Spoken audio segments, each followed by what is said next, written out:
Hello everybody! Welcome to a video that I honestly didn't expect to actually end up making. This is actually a request from Emerald Wolf, and yeah, I figure I might as well weigh in on it. In the weeks that it's been since I stopped doing the Critical Role reviews, I've mostly just been listening off and on, but at least of the recording of this video, I have listened to all of the episodes. I am caught up. I know what has happened. And, well, this is me giving my thoughts on everything so far. So, feel free to comment below if you have your own thoughts on the matter. But we're going to be getting into deep spoiler territory, and that is all I am saying. Spoilers will be said. Nothing is sacred, and all shall be made known. So let's jump right into the crux of the biscuit on this: the death of Mollymauk. Well, to be perfectly honest, from my chair, I think that how Taliesin played that specific part, he took a chance, it went bad, and his character ended up dying. Now, me personally, I like Mollymauk.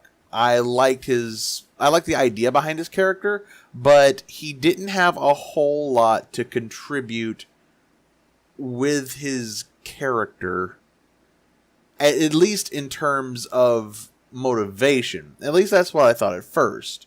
He was just there, he had no idea who he was avoiding his past, there was no backstory to him, and now that he's dead, we're never going to see what his backstory was actually about, unless at some point Matt Mercer decides to bring him back into the campaign, have his background or his past catch up with the rest of the party. Anyway, the point is, the whole blame game that everybody was doing to both Matt Mercer and Ashley Birch is absolute hot garbage. It's Taliesin's character. He's a grown person who's playing this game of make-believe, and no one should ever blame anyone for someone making a choice in-game and their character, their fictional, non-existent character, dying. It's stupid, and anybody out there who actually did harass anybody involving this is also stupid. So don't do that. It's dumb. It's bad. Forget it. One of the questions in specifically that Emerald Wolf asked me was, what was my thoughts on Jester and Bo concerning Mollymauk's death? And here's one of the things that bugged me, but it's also making me hopeful for the future. Bo suddenly became a marginally better person due to Mollymauk's death. Mollymauk was the only one that she realistically connected with, because Mollymauk did not give a flying crap about Bo's, well, being a jerk and being a bully.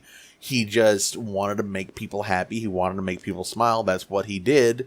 And considering the most unhappy person at the table is Bo, yes, she's more unhappy than Caleb is.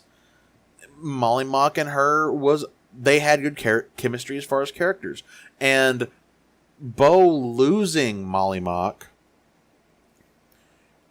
it gave her, at least this is my opinion, it gave her the motivation to change. I had said before in my previous reviews, and Mollymauk had said as much before, she is a garbage person. She has no reason to be better. She has no reason to improve. She is just a bad person. But she saw that there was good in Mollymauk, and that Mollymauk just wanted to make people's lives better, and she took that after his death, and it's baby steps. She's still a garbage person, but it's baby steps to her becoming a better person. This is that motivation. Should it have cost the life of a party member? No, I do not think so. But it is a good story moment. It is good storytelling. I like where they're taking it. So Bo's reaction to Molly Mock's death, I think she, at least in character-wise, excluding Yasha, took it the hardest. Jester, on the other hand, oh my lord, Jester has, if I was to rank all the characters right now, Jester and Bo would actually swap places, and that is a lot for me to say, because Bo is actually showing some form of character, whereas Jester is still, even after losing the only other tiefling in the party, even after losing a big smiling friend, someone who fed into her nonsense, someone who fed into her oh so happiness, nothing changed. Nothing changed. Granted, it is too early to tell. The group's only been back together for one episode. The following episode is going to be the downtime episode, where they're in wherever they're at. I forgot the name of the city. But they just got done with their jobs. Downtime's going to happen. Honestly, there's no reason. See, here's the thing. I believe that the party stated this before, that Molly Mock was really what kept everybody together. He was the glue of the party. Molly Mock not being there, realistically, this party has no reason to exist. Yasha, no reason to come back. Bo, realistically, could just screw off wherever she wanted to go, and it would seem totally in character. Ford, again, just up and leave. Nothing would change. Caleb and Not could just up and leave. Nothing would change. The only thing that kept this group together, realistically speaking, from character standpoint, was Molly Mock. To a lesser extent, Not, because Not is very much a mediator and tries to make everybody happy, but Molly Mock was really that individual. And back on the point with Jester, though, I just am so annoyed by this creature's existence. There's been, I'm sorry, you literally were in a torture chamber and you come out all smiling and rosebuds. I'm sorry, no. Harley Quinn was put through a lot of craziness and she broke and she's able to keep up a facade, but she still shows that this stuff has had an effect on her. There is no reason for Jester to still be, and you can't just say, oh, well, she's just happy all the time, nothing gets her down. That's bull, that's boring, that's stupid. It's just dull and stupid. To go through that kind of an ordeal, lose a friend, lose another friend because Yasha just up and noped out of there, and then you're still just, still act the way you act. It makes no sense at all. And I get it. Her character makes no sense at all. Speaking of characters, speaking of classes, Caduceus. Caduceus, the Firbolg Cleric, Taliesin's new character. Honestly, I'm loving Caduceus. I like his attitude, honestly. And here's where the problem comes from, or may come from. Jester is not a cleric. Jester has no reason to be a cleric. Jester does not act like a cleric. I mean, they even pointed out, oh wow, you learned new magic. You cast a healing spell. Like, really? Okay, let's just roll down it.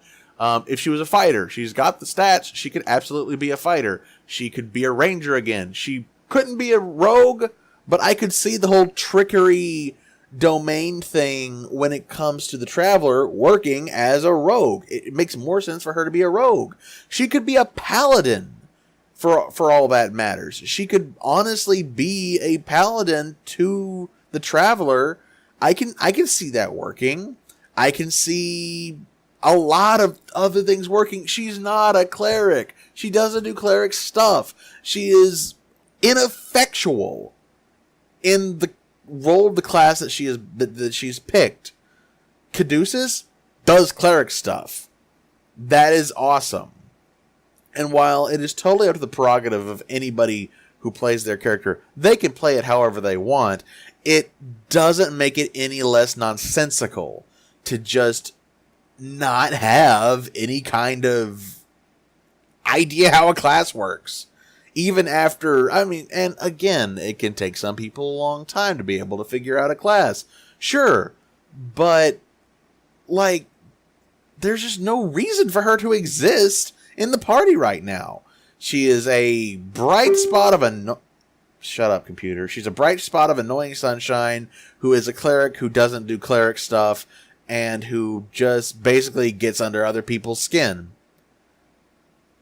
That is it. Like, if she was a warlock, would make total sense. If she was a rogue, would make total sense. If she was a happy-go-lucky fighter, sure, fine. You still hit stuff. You're doing your job as a fighter. That's fine. Just, I don't know. I think with there being 2 clerics in the party, basically she's just never going to do cleric stuff anymore.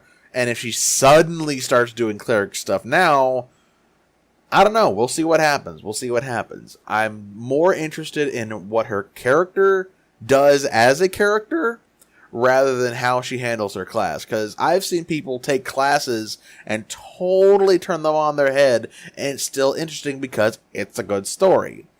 So, who knows? Maybe we'll see something in this upcoming episode.